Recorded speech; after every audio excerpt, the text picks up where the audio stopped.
मैगमी sir. Yes please come in. Good afternoon ma'am. Good afternoon sir. बैठिए। Thank you ma'am. Rahul, हम जी। लोग Covid protocols follow कर रहे हैं पूरी तरह से, तो आप चाहें तो अपना मास्क हटा दीजिए। जी थैंक यू। कैसे हैं आप राहुल?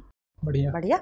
अपना एक संक्षिप्त परिचय दीजिए इस तरीके से जिससे हम ये समझ पाएं कि हमें आपसे किन मुद्दों पे बात करनी चाहिए। जी मैम, मेरा नाम राहुल है और मैंने अपना जो मिडिल क्लास है और ये अपना सेकेंडरी एजुकेशन अपनी गृह जिले सीधी से किया था और उसके बाद मैंने ग्रेजुएशन में बीएससी किया है फिजिक्स मैथ और कंप्यूटर साइंस से, और उसके बाद से सिविल सेवा की तैयारी कर रहा हूँ। ऑप्शनल मैंने जियोग्राफी लिया है और खाली समय में मैं चेस खेलना पसंद करता हूँ। ठीक है राहुल। राहुल, आप मध्य प्रदेश से आते हैं। जी मैम। कुपोषण न सिर्फ मध्य प्रदेश की बल्कि भारत की भी समस्याओं में से एक है। कुपोषण की समस्या का क्या समाधान देखते हैं आप?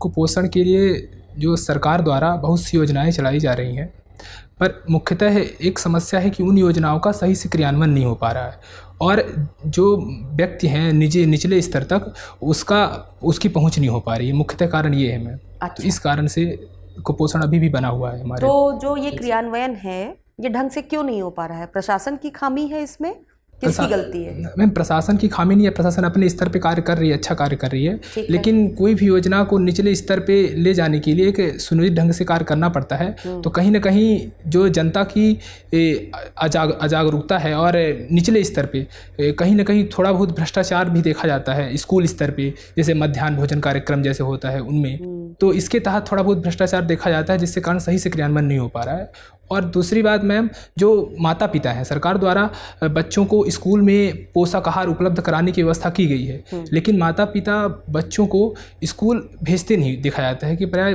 ज़्यादा माता पिता नहीं भेजते, तो इस चक्कर से कुपोषण और बढ़ रहा है मैम। अच्छा, मान लीजिए आपको नियुक्ति मिल जाती है किसी प्रशासनिक क्षेत्र में, तो महिलाओं के स्वास्थ्य, साफ सफाई और बच्चों के स्वास्थ्य, इसके लिए कौन से ठोस ऐसे कदम हैं जो आप उठाना चाहेंगे? बच्चों के स्वास्थ्य के लिए मैम मुख्यतः जो एक बहुत महत्वपूर्ण योजना चल रही है बच्चों के लिए, मध्याह्न भोजन कार्यक्रम, जिसके तहत स्कूल में भोजन दिया जाता है, तो उसका अच्छे से क्रियान्वयन हो, ये व्यवस्था का मैं समुचित रूप से सोचूंगा कि ये व्यवस्था का कार्यपालन अच्छे तरीके से हो। स्कूल स्तर पे ही या ग्रामीण स्तर पे ही ऐसी व्यवस्था हो जाए कि बाहर से ज़्यादा मतलब उस पर ज़्यादा दबाव ना पड़े स्कूल पे, और अच्छी से भोजन की व्यवस्था हो जाए मैम। पहली बात ये। और दूसरी बात है महिलाओं के लिए, तो महिलाओं के लिए सरकार द्वारा चलाई जा रही योजना, जैसे ये खाद्य 2013 में जो चली थी FSSAI द्वारा, सॉरी मैम नाम नहीं याद आ रहा उस योजना का, तो उस योजना के तहत सरकार द्वारा वितरण किया जा रहा है, तो उसके तहत महिलाओं का भी सशक्त किया जा सकता है कुपोषण के लिए। ठीक है राहुल जी, आप भूगोल के विद्यार्थी हैं। किसी स्थान के वस्त्र और खान पान पर वहाँ के भूगोल का क्या असर होता है? किसी भी स्थान का जो खान पान और वस्त्र का निर्धारण भूगोल के आधार पे ही होता है। जैसे कि देखा जाए वैश्विक लेवल पे देखा जाए तो मिडिल ईस्ट कंट्री, वहाँ के वस्त्र अक्सर देखे जाते हैं कि पूरे ढके हुए होते हैं और सफ़ेद कलर के होते हैं, क्योंकि वहाँ गर्मी प्राय ज़्यादा पड़ती है, तो इसलिए ऐसा निर्धारण किया जाता है। ऐसे ही देखा जाए दक्षिण की तरफ गर्मी ज़्यादा पड़ती है लेकिन उमस के साथ रहती है, तो वहाँ भी वस्त्र का ज़्यादा ध्यान दिया जाता है, मतलब वस्त्रों पर ज़्यादा बल दिया जाता है। और खान पान पे मैम जैसे कि दक्षिण भारत में देखा जाता है कि गेहूँ का उत्पादन कम होता है, तो वहाँ अक्सर मच्छी चावल ज़्यादा मतलब उत्पादन किया जाता है, और उत्तर भारत में गेहूं का उत्पादन अधिक होता है, तो इस कारण रोटी चावल दाली सबकी व्यवस्था देखी जाती है, तो इस तरह खान पान का भी असर पड़ता है। ठीक है राहुल, बहुत बढ़िया, thank you sir.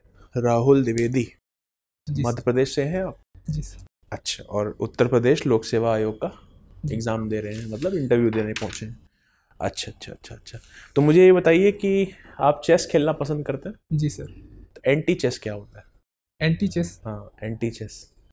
Sorry sir, इसके बारे में चलिए कोई बात नहीं, दूसरा सवाल पूछते हैं। फिडे मास्टर, ग्रैंड मास्टर और इंटरनेशनल मास्टर, क्या अंतर होता है? सर इसकी रैंकिंग के आधार पे होता है। जैसे ग्रैंड मास्टर की रैंकिंग है कि 2500 रेटिंग पार करना जरूरी है। कौन सी रेटिंग? 2500 फिडे रेटिंग है, इलो रेटिंग जिसे बोलते हैं, फिडे रेटिंग, वो 2500 रेटिंग मतलब पाना जरूरी होता है, और कुछ नॉर्म्स और हैं जिसको फॉलो करने पे ग्रैंड मास्टर बनते हैं सर। और इंटरनेशनल मास्टर के लिए सर मुझे उसका क्राइटेरिया तो लगभग याद नहीं, लेकिन शायद मे बी सर 2000 के आसपास उसकी येलो रेटिंग है सर। चलिए, कोई भारत के सबसे यंगेस्ट ग्रैंड मास्टर कौन है? Sir D Gukesh. D Gukesh Bharat के हैं वो? जी सर, भारत के। श्योर? जी सर। अच्छा, अभी रमेश बाबू प्रज्ञानंदा क्यों न्यूज़ में थे? सर प्रज्ञानंदा जी ने मैग्नस कार्लसन विश्व के नंबर 1 जो चेस चैंपियन उनको हराया था, तो इसलिए वो भी न्यूज़ में थे। अच्छा अच्छा अच्छा, बहुत बढ़िया। आप मुझे ये बताइए कि क्योंकि आप चेस खेलना पसंद है, ज्योग्राफी आपका ऑप्शनल है, बट इनसे हट करके हम थोड़ा सवाल आपसे पूछेंगे। मुझे ये बताइए कि भारतीय कानून की ऐसी आलोचना करी जाती है कि वो महिलाओं की तरफ ज़्यादा बायस्ड है, आपको क्या लगता है? सर प्राचीन काल से देखा जा रहा है कि महिलाओं को कानून तक पहुंच कम हो रही है, जिसके तहत सरकार के द्वारा कानून तक पहुंच के लिए महिलाओं को थोड़ा ज़्यादा वरीयता दी जाती है।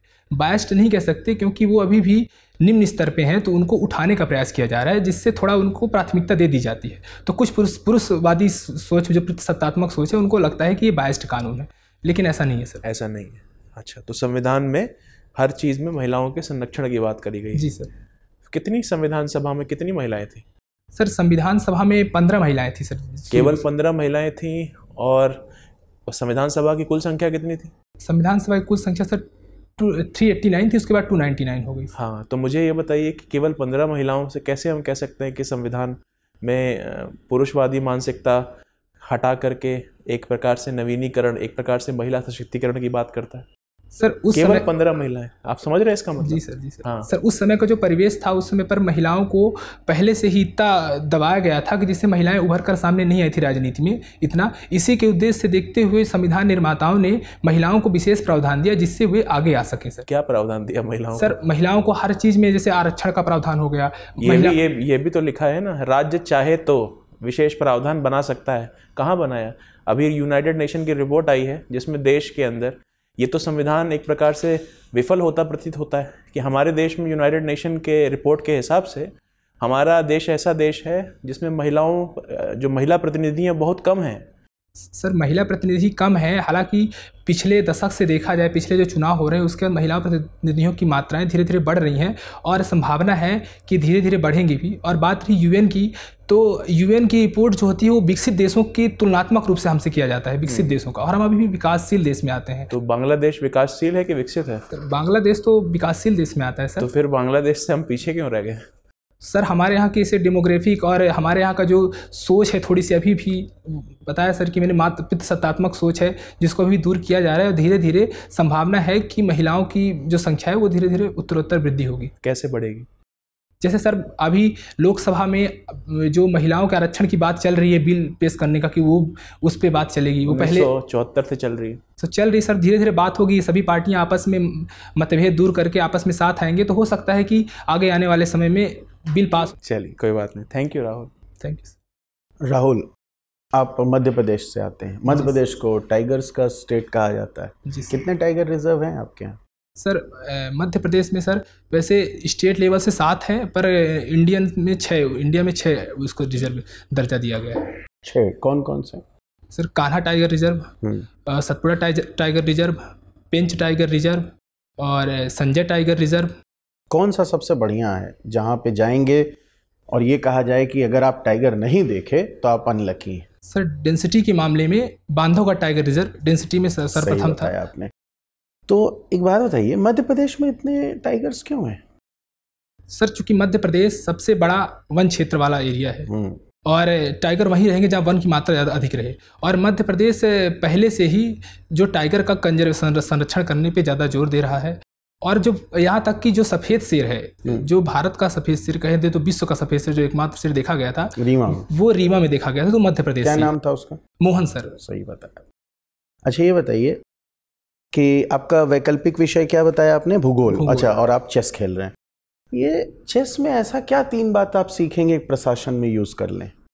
सर चेस में जो पहली बात है संयम।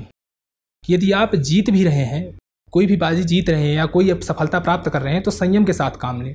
ऐसा नहीं कि खुशी खुशी में अपना संयम खो दें और वो काम गलत हो जाए सर। और दूसरी बात है दूरदर्शिता। चेस खेलते समय ये देखा जाना चाहिए कि आप कितने दूर की सोच रहे हैं, क्योंकि आप 1 कदम 2 कदम की नहीं 5-6 कदम आगे की सोचना पड़ता है कि क्या हो जाए। और तीसरी बात सर कि चेस खेलते समय आप जो निर्णय लेते हैं उसके जिम्मेदार खुद होते हैं, तो अपनी जवाबदेहिता इसमें एक ऐसा चीज़ है कि पैदल पीछे नहीं आता है, पैदल पॉन पीछे नहीं आता है, सही बात है जी। तो इससे क्या हमको समझ में आता है पैदल की प्रकृति के बारे में, और जिसे हमको नहीं अपनाना चाहिए? सर पैदल की प्रकृति यही है कि आप यदि रण क्षेत्र में उतर गए हो तो आपको डर के पीछे नहीं देखना है। डर के मतलब कि आप, चूंकि आपके पास शक्ति कम है, इसमें कुछ निगेटिव नहीं है? आपको पैदल की प्रकृति में कुछ निगेटिव नहीं समझ में आ रहा? सर निगेटिव यही है कि मतलब एक हठ दिखता है पैदल में कि आप आगे चले गए हैं तो पीछे नहीं आ सकते, चाहे कुछ भी हो जाए, बस यही है। बाकी फ्लेक्सिबिलिटी नहीं है, बाकी तो ठीक है। अब आपसे कुछ प्रश्न भूगोल पर पूछ लिए जाएं। मुझे बताइए कि एकमान ट्रांसपोर्ट क्या है? सॉरी सर, एकमान ट्रांसपोर्ट क्या है? सॉरी सर, इसके बारे में। अच्छा, सरफेस ओशन करंट और डीप ओशन करंट में क्या अंतर है? सर हिंदी में सर क्या बोलते हैं? महासागरीय जलधाराएं एक सतह पर हैं, एक आपकी गहराई में है। जी सर। तो इनके बीच में कोई अंतर है कि गहराई वाला पढ़ा नहीं आपने? नहीं सर, गहराई वाला तो मैंने पढ़ा नहीं, सतह वाला पढ़ा। एक सतह की शायद स्पीड के अंतर है सर, स्पीड में। अच्छा ये बताइए कि महासागरीय जलधाराओं पर पवनों का बड़ा प्रभाव है। जी सर। कौन सा ऐसा महासागर है जहाँ ये एकदम स्पष्ट? सर गल्फ स्ट्रीम धारा है सर, वहाँ भी स्पष्ट दिखाई देता है। पवने ही जहाँ का प्रतिरूप निर्धारित करें। सर भारतीय मानसून का भी जलधारा जो हिंद महासागर जलधारा है, उसमें मानसून के परिवर्तन के आधार पे उत्तरी हिंद महासागर में, उत्तरी हिंद महासागर क्या होता है यहाँ पे, क्या अंतर दिखता है अन्य से? अंतर ऐसा दिखता है सर कि यहाँ एकाएक धाराएं पलट जाती हैं सर 6 महीने के अंदर। जैसे मानसून में बदलाव आता है, दक्षिण पश्चिम मानसून में और क्या खास बात है यहाँ की? और सॉरी सर। अच्छा ठीक है, ये बताइए, मानसून पर बात आपने कर दी, तो भारतीय मानसून और ऑस्ट्रेलियाई मानसून में क्या लिंक है? सर भारतीय मानसून ऑस्ट्रेलियाई मानसून में सर अल नीनो ला नीनो का जो प्रभाव, वो तो छोड़िए, और कुछ लिंक है? एल नीनो ला नीना छोड़ दीजिए। और सर तो दोनों पर प्रभाव डालती है, वो अलग बात हो गई। सॉरी सर, मैं भी रिकॉल नहीं कर पा रहा हूँ क्या लिंक।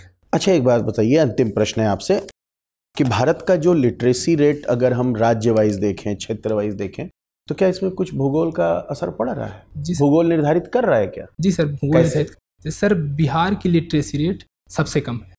हालांकि बिहार में देखा जाए तो जो सरकार के द्वारा है, बिहार का अधिकांश जो बजट है वो चला जाता है, बिहार में बाढ़ आती है इतनी सारी, बाढ़ के कारण हमेशा बिहार बाढ़ की चपेट में रहता है। हालांकि केरल में भी सर बाढ़ का चपेट रहता है, लेकिन केरल की जो सरकार की नीतियां हैं वो शायद, और जो केरल में तटीय राज्य है, केरल थोड़ा विकसित राज्य है केरल सर, जिससे कारण वहाँ की शिक्षा व्यवस्था उच्चतर है, और बिहार थोड़ा अविकसित राज्य है, जिसके कारण शिक्षा वहाँ थोड़ी कम है सर, मतलब सबसे कम है ये। तो इसका मतलब ये हुआ कि जो भी तटीय क्षेत्र हैं, महाराष्ट्र गुजरात से लेके केरल तक, अगर हम महाराष्ट्र के जिलों को देखें तो जो तट पे जिले हैं उनकी लिटरेसी रेट अच्छी होगी सर, अपेक्षाकृत अच्छी होनी चाहिए, क्योंकि वहाँ विकसित ज़्यादा है सर, वो तटीय राज्य जितने भी हैं वो ज़्यादा विकसित है। और कैसे उत्तर भारत में, और क्या कारण है, भौगोलिक कारण जिससे की लिटरेसी रेट कम है? सर जनसंख्या का भी कुछ प्रभाव पड़ता है sir. Ma'am Rahul ji, Rahul white tiger की बात कर रहे थे आप? जी मैम। क्यों व्हाइट टाइगर व्हाइट क्यों होता है? मैम उसमें पिगमेंट के कारण कुछ होता है, उसका एक्चुअल उसका आंसर तो मुझे नहीं पता, लेकिन पिगमेंट है कुछ उसका। अच्छा ठीक है, आप किसी एक ऐसी पॉलिटिकल पर्सनालिटी का नाम बता सकते हैं जो मध्य प्रदेश और उत्तर प्रदेश दोनों जगहों की राजनीति में जिन्होंने बड़ी सक्रिय भूमिका निभाई हो? सक्रिय भूमिका से समझ पा रहे हैं, कई से सांसद उत्तर प्रदेश में सांसद या विधायक रहे हो, मध्य प्रदेश में भी उमा भारती जी। उमा भारती जी क्या है उनका, क्या थी, कौन सा पद उन्होंने धारण किया था? वो मध्य प्रदेश में मुख्यमंत्री के पद पे धारण थी, पहली महिला मुख्यमंत्री थी मध्य प्रदेश में। हाँ। और मतलब केंद्रीय स्तर पे वो देखा जाए तो एक जल संसाधन मंत्री थे शुरू में। हाँ। और इस समय पर याद नहीं मैम इस समय पर क्या है। अच्छा, उत्तर प्रदेश में कहाँ से उन्होंने चुनाव लड़ा था? उत्तर प्रदेश में मैम झांसी, शायद में भी झांसी। ठीक, बढ़िया। आप मुझे बताइए कि जो मध्य प्रदेश है, मध्य प्रदेश का जो पर्यटन विभाग है उसकी टैगलाइन बड़ी अट्रैक्टिव है, क्या है आप जानते? नहीं जानते? मैं बताती हूँ, एमपी अजब है सबसे गजब है। ठीक, आपको उत्तर प्रदेश में नियुक्ति मिल जाती है और आपको उस कमेटी में बिठाया जाता है जिसको उत्तर प्रदेश में टूरिज्म को प्रमोट करने के लिए एक लाइन बनानी है। क्या लाइन बनाना चाहेंगे आप? मैम उत्तर प्रदेश की बात सबसे अलग है, बहुत बढ़िया। अच्छा, महिला सुरक्षा, ठीक है, महिला सुरक्षा एक बहुत बड़ी समस्या है भारत की। महिला सुरक्षा की दिशा में तमाम सारे प्रयास किए जा चुके हैं, फिर भी अभी बहुत सारे प्रयास किए जाने की आवश्यकता है। आपको क्या लगता है कि क्या और इसमें किया जाए जिससे महिलाएं भारतीय समाज में अपने आप को ज़्यादा सुरक्षित महसूस करें? महिलाएं सबसे पहले महिला सुरक्षा के लिए, महिला हो या बच्चे, किसी भी सुरक्षा के लिए जरूरी है कि उनका सशक्तिकरण जरूरी है। सशक्तिकरण से ऐसा है कि वो अपने पैरों पे स्वाभिमान, मतलब अपने पैरों पे खड़ी हो सकें, धन और बल दोनों रूप से मजबूत हो। सबसे पहले इसकी ज़रूरत है। तो जैसे कुपोषण के मामले में महिलाएं अभी भी पिछड़ी हुई हैं, तो वो दूर करने की ज़रूरत है। साक्षरता बढ़ाएं महिलाओं के लिए, पुलिस बल में महिलाओं की भर्ती ज़्यादा से ज़्यादा करें। तो इस हिसाब, और पुरुषों की जो सत्तात्मक सोच है उसको भी बदलने की ज़रूरत है। इन सब क्राइटेरिया को अपना के महिला सुरक्षा की जा सकती है। अच्छा राहुल, कोई महिला बहुत पढ़ी लिखी है, जॉब कर रही है किसी MNC में, उसके पास आर्थिक समस्या कोई नहीं है, शिक्षा की कोई समस्या नहीं है, और उसका रेप हो रहा है, आप सुरक्षा का पॉइंट समझ पा रहे हैं? जी। उसको कैसे दूर किया जा सकता है? उसके लिए क्या किए जाने की ज़रूरत है? तमाम महानगरों में जो घटनाएं सामने आती रहती हैं, सामान्य तौर पर वो महिलाएं शिक्षित भी होती हैं और आर्थिक रूप से सक्षम भी होती हैं। जी मैम, इसका मुख्य कारण है कि पुरुष की जो सोच है, जो कुंठित पुरुष है उनकी सोच है कि ये मतलब ऐसे कार्य करते हैं। तो सबसे पहले इसको कम करने का प्रयास करना चाहिए, जिसका मुख्यतः एक उपाय हो सकता है कि जैसे हमारे न्याय व्यवस्था में थोड़ी कमी देखी जाती, कमी नहीं है, मतलब न्याय व्यवस्था में देरी बोल सकते हैं उसको, कि निर्णय थोड़ा लेट आते हैं, जिससे इनको बढ़ावा मिल जाता है। पुलिस व्यवस्था थोड़ी मजबूत करनी चाहिए और निगरानी को भी मजबूत करना चाहिए, और जो उनको साइकोलॉजिकल जो मतलब बदलाव है पुरुषों की मानसिकता में, वो लानी चाहिए, वो सबसे इम्पोर्टेंट होती है। अच्छा राहुल, मेरा आपसे आखिरी सवाल है, मध्य प्रदेश जनजातियों का प्रदेश कहा जाता है जी। आपको लगता है कि जनजातीय समाज में महिलाओं की स्थिति ज्यादा बेहतर है? जी मैम, बोल सकते हैं ऐसा, क्योंकि वहाँ मात्र सत्तात्मक प्रथा ज्यादा चलती है, तो महिलाओं को ज्यादा सम्मान से देखा जाता है। प्राचीन काल में हमारे यहाँ भी मात्र सत्तात्मक थी, तो हमारे यहाँ भी ज्यादा सम्मान से देखा जाता था। अभी भी सम्मान है, ऐसा नहीं कि सम्मान नहीं है, लेकिन वहाँ उस जब जनजातीय क्षेत्रों में अभी भी मात्र सत्तात्मक सत्ता ज्यादा विराजमान है, जिससे कारण ज्यादा सम्मान मिलता है उन्हें। ठीक है राहुल, आपका साक्षात्कार समाप्त होता है, आप जा सकते हैं। Thank you. Thank you.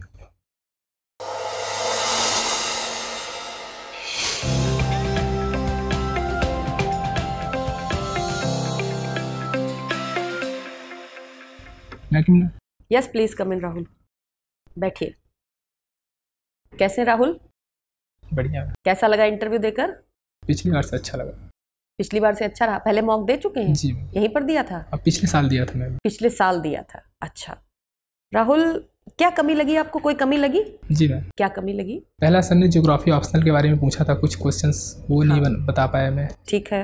और कुछ एनालिटिकल क्वेश्चन थे, एक आध पूछे थे, उसमें थोड़ा सा। पर ये राहुल, ये जो गलतियां आपसे हुई है ना, उसमें ज्योग्राफी वाला अगर हिस्सा हटा दें तो बाकी सब क्षम्य है, उसमें कोई समस्या नहीं है, है ना? वो कोई दिक्कत नहीं है। आप एक बहुत ब्राइट स्टूडेंट हैं, आपके व्यक्तित्व ने एक बहुत अच्छी छाप छोड़ी है हम सब लोगों के ऊपर, और हम सबको ऐसा लगता है कि आप एक बार बस ज्योग्राफी रिवाइज कर लीजिए थोड़ा सा। परसों है ना आपका इंटरव्यू, थोड़ा सा रिवाइज कर लीजिए बेसिक, तो आप सफल हो जाएंगे, है ना? एंट्री आपकी अच्छी है, ड्रेस यही पहन रहे हैं? जी मैम। मुझे लगता है सॉक्स आपको थोड़े से ग्रे या इस टाइप के कोई कलर के कर लेने चाहिए, अदरवाइज ठीक है ना? टाई का मतलब, टाई इस कलर की ठीक है, क्योंकि टाई मैंने बहुत थोड़ी मिली नहीं मुझे। टाई दूसरी मिली नहीं मिली मुझे। जैसे नेवी ब्लू पैंट है, उसके हिसाब से टाई तो ऑर्डर किया मैंने, तो यही आ गई नेवी ब्लू टाइप का, तो मुझे लगा कि ये कैसे आ गई टाई। कोई बात देख लीजिएगा मार्केट में, यहाँ मार्केट में टाइम मिले तो देख लीजिएगा, नहीं तो फिर जी, नहीं तो टाई का बराबरी अपने जवाबों से मैं कर दूंगा, ऐसे वाले भाव से जाइएगा, ठीक है? बाकी पर्सनालिटी अच्छी है आपकी। भूगोल को एक बार थोड़ा सा रिवाइज कर लीजिए। मध्य प्रदेश के बारे में कॉन्सेप्ट आपके एकदम क्लियर हैं, जो सवाल मैंने आपसे पूछे एकदम क्लियर हैं, जो राजनीतिक हस्ती से रिलेटेड सवाल पूछा था वो भी आपने एकदम सही बताया। टैगलाइन भी आप इकलौते ऐसे कैंडिडेट हैं जिसने तुरंत कोई टैगलाइन अच्छी बना दी, आप समझ रहे हैं? तो ऑलमोस्ट हर जगह पे आपका परफॉर्मेंस अच्छा है, बहुत इम्पैक्टफुल है आपकी पर्सनैलिटी, और आप निश्चित रूप से सफल होंगे। ठीक है राहुल, कोई सवाल जो आप पूछना चाहें? नहीं मैम, मुझे ड्रेस कोड पे पूछना था मेन। हाँ, तो उसका अगर आप देख लीजिए, समय हो तो। अब तो आप आ ही गए हैं, साक्षात्कार देके ही वापस जाएंगे जी। सीधी तो अब आप साक्षात्कार के बाद ही सीधे जाएंगे ना जी। हाँ, तो देख लीजिएगा, मिल गया तो ठीक है, नहीं तो फिर कोई बात नहीं। ठीक है Rahul, all the best. Thank you. Thank you. Thank you. All the best. Ma'am ये जो ड्रेस है तो इसको बटन बंद करके क्या जाना है अंदर?